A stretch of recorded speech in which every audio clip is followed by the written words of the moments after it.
তাই বুড়া বুড়ি দুজন থাকবে কোথায়? আব্বা আম্মার জন্য 40-50 লাখ টাকা দিয়ে একটা ফ্ল্যাট কিনে দিব, আর 50 লাখ টাকার ফিক্সড ডিপোজিট করে দিব।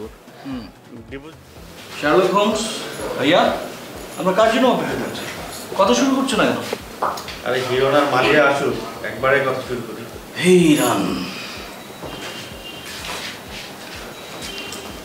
হিরণ আসো, বসো। বাড়িতে এত মশা। তোমার জন্য আমরা অপেক্ষা করছিলাম। তো তুমি তো মালিয়ার কাছে অলরেডি শুনেছো, আমরা ডিসিশন নিয়ে নিয়েছি বা এটা বিক্রি করে দিই 6 কোটি 20 লাখ টাকা।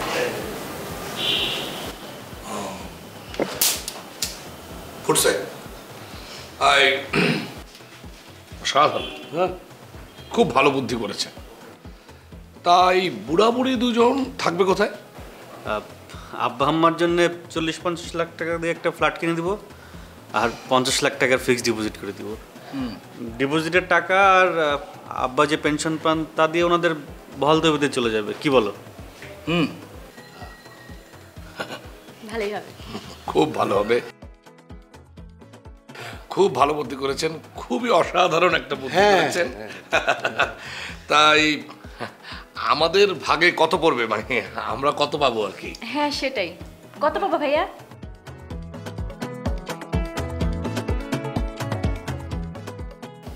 বাহ, জামাই তো ভালোই নিজেরটা বুঝে। আমি শুধু নিজের ব্যাপারে বুঝি না শিক্ষক, মানে ফুপু, আমি অন্যের ব্যাপারে খুব ভালো বুঝি আর কি। ওকে, এসব বাদ দাও, আমি সব রেডি করে রেখেছি। চাইলে আমরা এখনই ক্যাশ নিতে পারবো। তোমরা শুধু বলো যে একমত আছো কিনা। আমার কোনো সমস্যা নাই, আমি আছি আপনাদের সঙ্গে। আবার কি হলো? আমার উপর কোনো ভরসা নাই, তোমরা যা বলবে তাতে আমি একমত। হিরণ তুমি? আপনি তো শার্লক হোমস, মানে বাংলাদেশের Sherlock Holmes, made in Bangladesh. আপনি বুঝতে পারছেন না যে আমার মতটা কি হতে পারে? আচ্ছা, হিরণকে কেন জিজ্ঞেস করছিস ভাইয়া? মালিহাকে জিজ্ঞেস কর। হিরণ আমাদের বাড়ির কে? একটা মশা। হিরণকে মানে? শোনো, আমাকে তোমাদের কোনো কিছু জিজ্ঞেস করতে হবে না, জানতে হবে না আমার কাছে কোনো কিছু।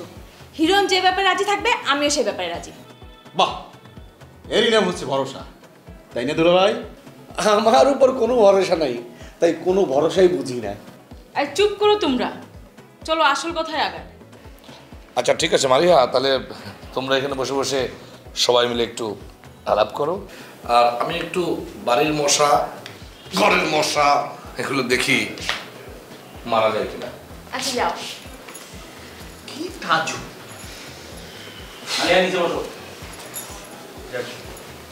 তো আমরা তো সবাই একমত, তাই না? হ্যাঁ, আমি তোমার আপাকে এই খবরটা দেব। হ্যাঁ, সে খুব খুশি হবে। কাজটা ঠিক।